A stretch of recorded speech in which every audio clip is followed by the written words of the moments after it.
Hello, I'm Sula. Welcome to my program, Sula's Big Adventures. In this episode, I'm going to be discussing factors that affect what you can see in your telescope.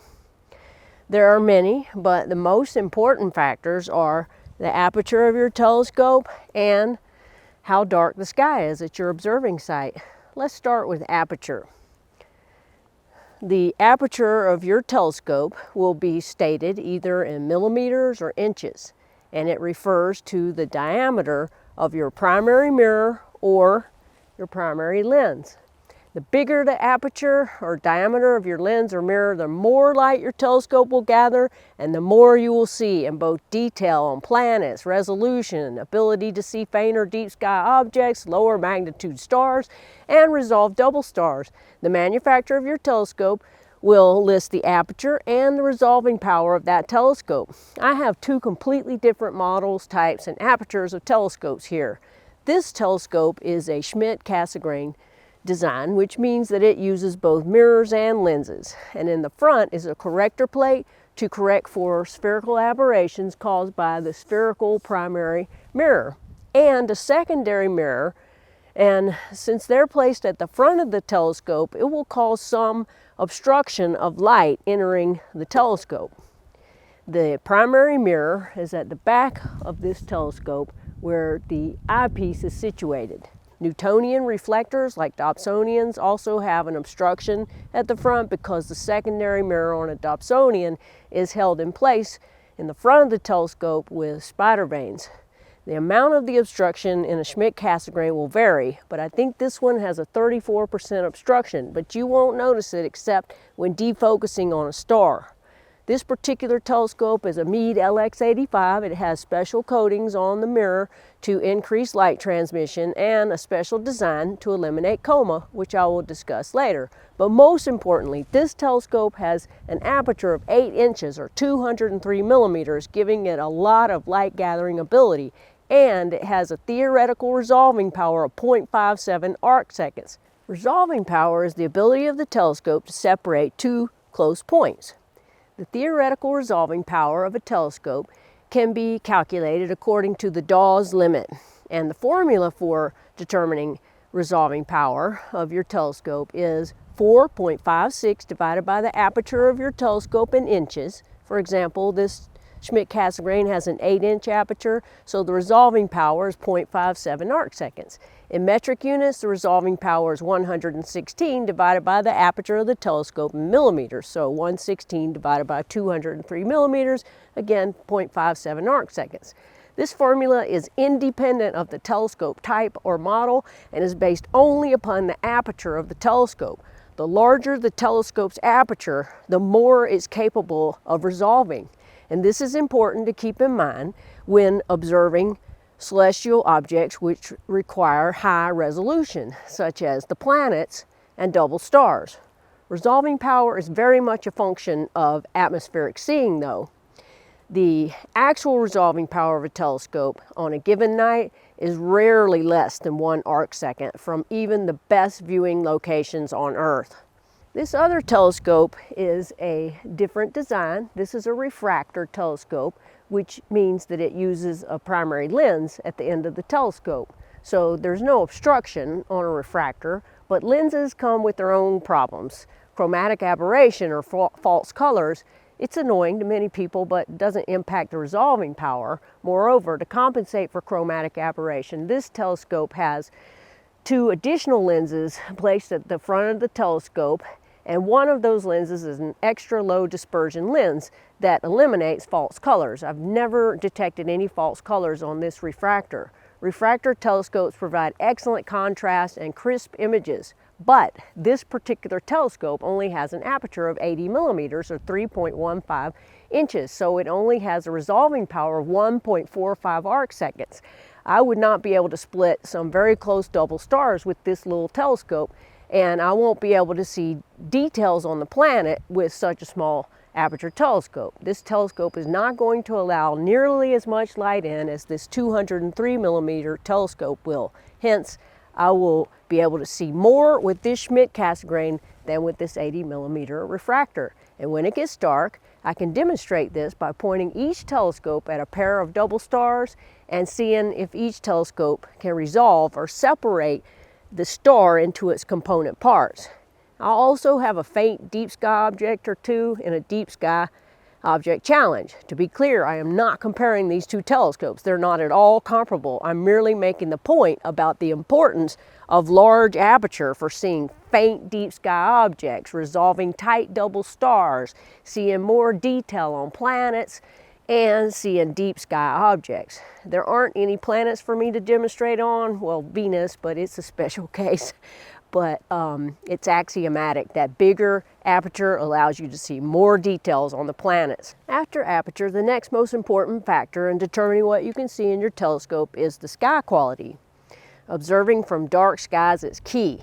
You can measure how dark your observing site is by checking the sky brightness for your location on the website, lightpollution.info, or checking on an app like Zasteria or Sky Safari, and it'll tell you where your site falls on the Bortle scale, a scale from 1 to 9, with 1 being the darkest place on Earth and 9 being the most light polluted. You can also check sky quality with the sky quality meter device, such as this meter. And you can check on the naked eye limiting magnitude by seeing what's the faintest star you can see by looking at the zenith.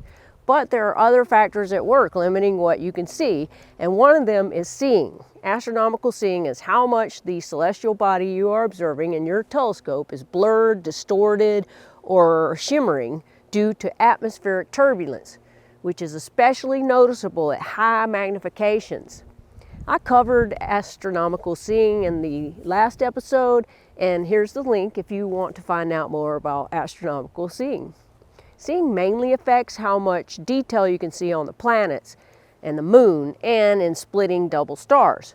The other major factor in sky quality is the transparency. Transparency is a measure of what you can see in the nighttime sky in spite of dust, smoke, haze, humidity, or light pollution. I touched on this also in the last episode, but just briefly, an easy way to measure transparency is to see how many stars you can see in the Little Dipper. If you can only see Polaris, the transparency is poor. And if you can see all 7 stars of the Little Dipper, the transparency is excellent. Light pollution will probably be the biggest factor limiting what you can see in your telescope in the night sky other than aperture. I'll be demonstrating this by showing you various photos I took of the constellation Orion from variously light polluted skies. The more light polluted your observing site, the fewer celestial bodies you will be able to see. You should also consider eyepieces. Using high-quality premium eyepieces can dramatically improve what you can see in your telescope. And equally important is keeping your eyepieces clean. Cheap eyepieces can turn an otherwise excellent telescope bad. If you have cheap Kellner eyepieces or other low-end eyepieces, one of the best things you can do to improve your view is to buy some better eyepieces. I covered eyepieces in an earlier episode, and here's the link to that, but suffice it to say that a high-quality eyepiece like a Televue Plössl, a Panoptic, a Nagler, or a Botter Morpheus, Explore Scientific, just to name a few, can really improve what you see in your telescope. In addition, the eyepiece you use will determine the magnification of your telescope. To calculate magnification of any eyepiece, the formula is your telescope's focal length divided by the focal length of your eyepiece. For example, the focal length of this 80mm refractor is 480mm, so if I use a 3mm eyepiece, it gives me 160 times magnification. But keep in mind that every telescope has a limit on the maximum useful magnification, no matter how good your eyepiece is. The manufacturer will list the maximum useful magnification of your telescope, but it will be rare that you will ever reach, much less exceed, the maximum useful magnification. For example, this 80mm refractor has a maximum useful magnification of 160 times, but it's rare that I could use an eyepiece to see an object clearly at that magnification. I would not put a 3mm eyepiece on this refractor unless the sky was completely calm and sky conditions were exceptional, because the object would otherwise look blurry. Increasing the magnification on an object that was blurry to begin with is not going to improve what you see in your telescope. It's just going to make it worse, in fact. This 203mm Schmidt-Cassegrain telescope is theoretically capable of 300 times useful magnification according to the manufacturer, but realistically after about 200 times the atmospheric turbulence will distort the image. It may not be noticeable at lower powers, but at higher magnification the atmosphere will dramatically blur the object, reducing the quality of the image. On a night of good seeing, the practical upper limit of a large telescope is probably 300 times magnification, even though the theoretical limit may be much higher. This doesn't mean the telescope will never be able to reach those higher theoretical powers. There will be those occasions when the atmosphere is perfectly calm and the telescope can be pushed past its practical limit, but those nights will be rare indeed. Pushing your telescope to the limits of useful magnification most often will not improve what you see in your telescope. Next, let's discuss the exit pupil. To get the most out of your telescope, you should also consider the exit pupil. The exit pupil is a small circle just behind the telescope through which all light emerges. All light rays pass there, and you can see it as a little disc of light floating in the air behind the eyepiece. You want your eyepiece exit pupil to be a diameter approximating your eye's apparent pupil diameter. If the exit pupil on the telescope is larger than your eye's pupil, light will be lost instead of entering the eye. Ideally, you want the light emerging at the telescope eyepiece to fill your eye's pupil so there's no loss of brightness. But this is not always practical because it also affects the magnification of your telescope. The diameter of the exit pupil on a telescope can be calculated by dividing the focal length of the eyepiece by the focal ratio, or F number, of the telescope. The F ratio of a telescope is the focal length of your telescope divided by the aperture. So my Schmidt-Cassegrain has a focal length of 2032 millimeters and the aperture is 203 millimeters, so it has a focal ratio of F10. And the focal ratio is also listed at the end of the telescope or sometimes on the side. This 480 millimeter refractor has a focal ratio of F6. So the eyepiece of 32 millimeters would give me an exit pupil of 5.3 millimeters, and that happens to be a good exit pupil. But a 32 millimeter eyepiece on this telescope will only give me 15 times magnification, and that's not much. Everyone's pupil has a different diameter, which gets smaller as we get older, but in general you should try to use an eyepiece that has an exit pupil close to your eye's pupil's diameter. And that gets us to the next thing that affects what you see in your telescope, and that is your eyesight.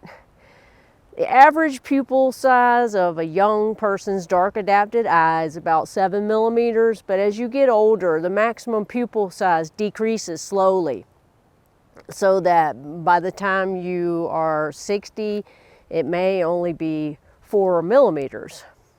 Some people can have a diameter of their pupil up to 9 millimeters, but 7 is average, and 4 millimeters is average for a 60-year-old. But you can measure your pupil's diameter, dark adapted eye. You can use a hex wrench or a metric drill bit, and you hold it in front of your eye like this, and wait till your eye is dark adapted, about 30 minutes, and then look directly at a bright star and hold the drill bit or hex wrench along your cheek so that it crosses your eye near the eyeball, and move the drill bit up and down until it's centered on your pupil. You'll see the star split into 2 stars, one on each side of the bit.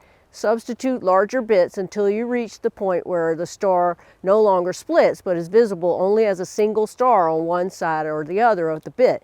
The size of that bit is the size of your dark adapted entrance pupil. As you get older, your entrance pupil will get smaller, like I said. Everyone's different, and some people will have a larger pupil than others. However, you can more than make up for any physical limitation on the diameter of your pupil, and consequently what you can see in your telescope, by having experience at the eyepiece. If you know what to look for, and if you train your eye to look for those things, you'll definitely see more. If you use averted vision, and if you take the time to properly dark adapt your eyes and spend time examining the objects you're observing, you'll definitely see more in your telescope, even if your pupil diameter is limited. Old age and wisdom can overcome youth with big pupils. The next thing to consider are your telescope's optics. You may have looked at a telescope specs and it says optical quality, diffraction limited. And what that means is they're saying that the optics are actually perfect when compared to a theoretically perfect optical system, and the only limitation on the optics will be the physical properties of light itself. And you can test whether this is true by testing your telescope's optics. View a second magnitude star at high power with the telescope, Polaris, for example, and it should show a clean, symmetrical, airy disk surrounded by a prominent first diffraction ring and dimmer outer rings. Then defocus on that star and examine the diffraction pattern. Extrafocal diffraction patterns should look identical or nearly so on either side of focus, exhibiting cleanly defined rings with barely visible radial streaks. There should be no sign of astigmatism or spherical aberration. If the diffraction pattern on either side of focus looks asymmetrical, that means your telescope's optics have a defect called astigmatism, which means the lens or the mirror was not ground symmetrically.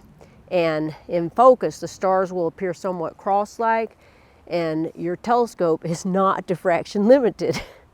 If the defocused star looks fuzzy on one side of focus but defined on the other side of focus, or the diffraction ring looks brighter on one side of focus than the other, this means your telescope has spherical aberration. Light from the perimeter of the lens or mirror is not coming to focus at the same point.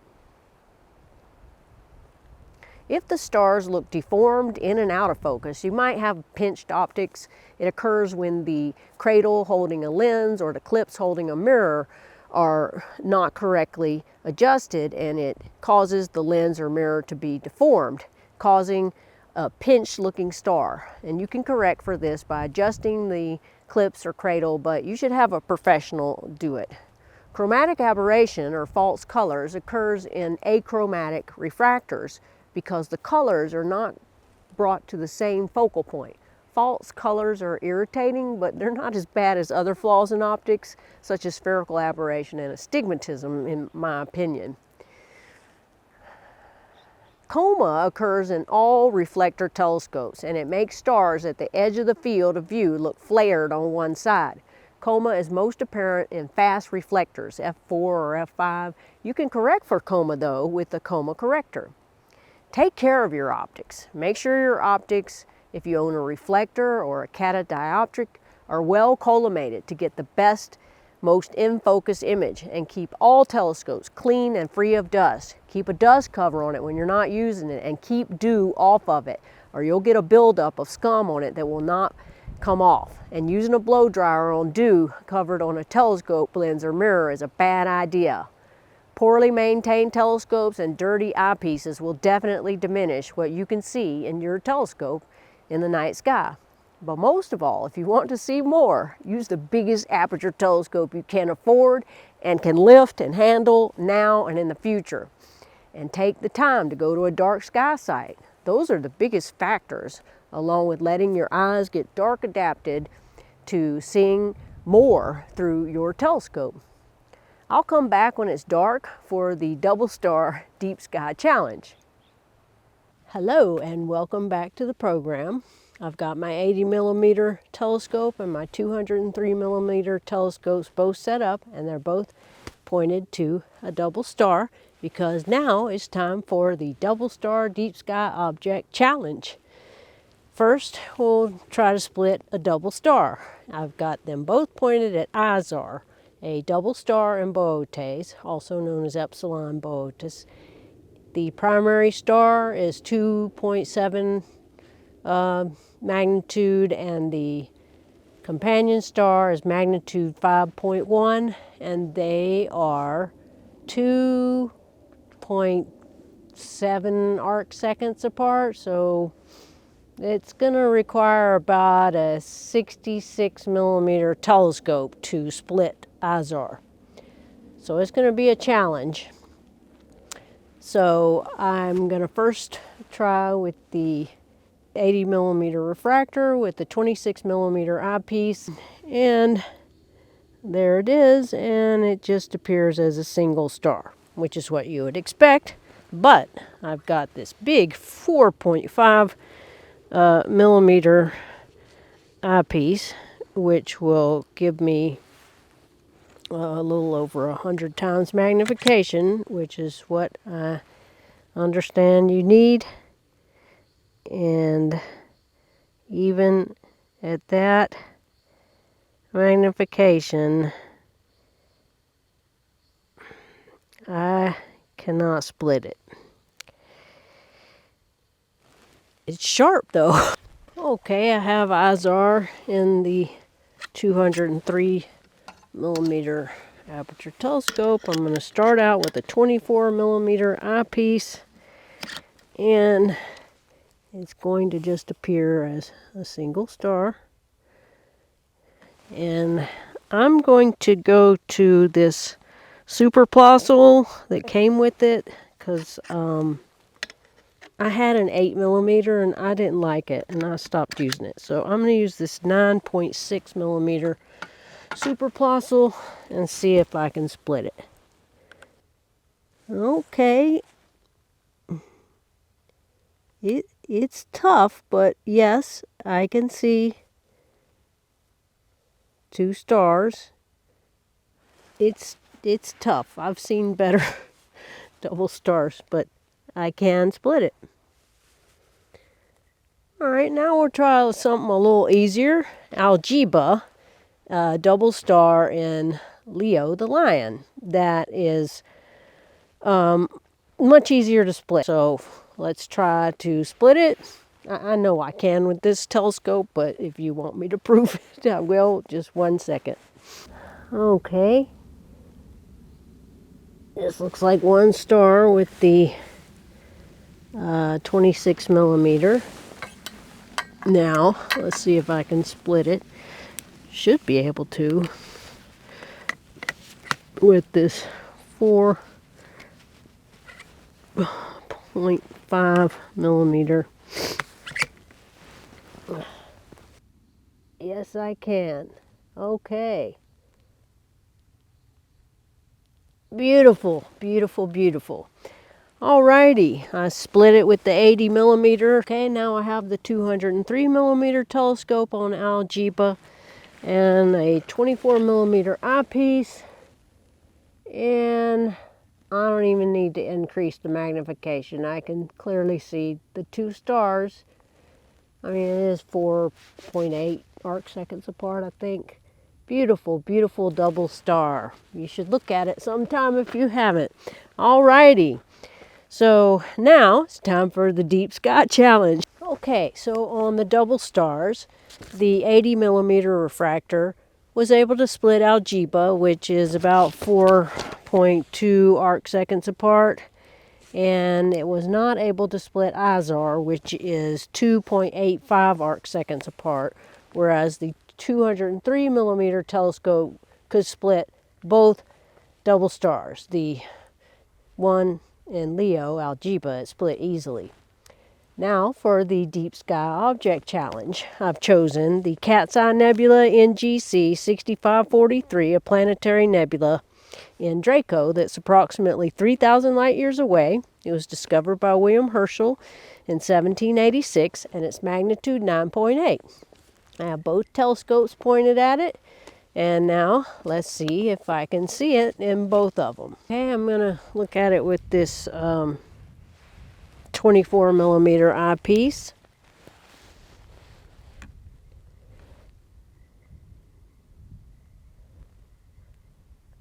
Okay, I can see it. It is bluish colored, and it just looks like a fuzzy patch. Okay, I've got a 9.6 millimeter in here. That gives me 211 times magnification, and I can see the blue disc It's a hazy patch, and I believe I can see the central star. I don't know if I'm hallucinating, but I think I can. I know I won't with that refractor, but I'm pretty sure I should be able to see it at 9 magnitude. But now we'll go over there. And by the way, it's beautiful. You should look at it if you haven't before. Okay, yes, I can see it. It's tiny. Okay, this is 4.5 millimeter eyepiece. And of course, I would not have even a red light pointed at me if I were at home. Okay, it still just looks like a tiny fuzzy patch, which is what I would expect. And for the final object in the Deep Sky Challenge, I have something very challenging, the colliding galaxies NGC 4038 and NGC 4039 in Corvus. They're magnitude 11, so pretty challenging. I have it in the 80 millimeter refractor, and I've got the 26 millimeter eyepiece in here, and I cannot see anything.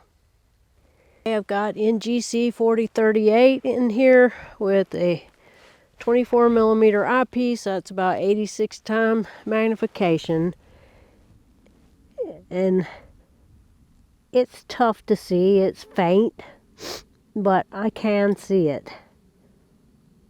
It's very faint, but I can see it. And the other telescope, I could not see it. Okay, that's the end of the Deep Sky Challenge. I could see the tough double star with the 203 millimeter telescope. I could not split it with the 80 millimeter refractor. I couldn't see NGC 4038 with the 80 millimeter refractor. And again, I am not comparing these two telescopes. They are not comparable. I am merely demonstrating that you can see more with a larger aperture telescope. So, I hope you found this helpful, and I'll see you in the next episode. Until then, dark skies forever. Sula, signing off.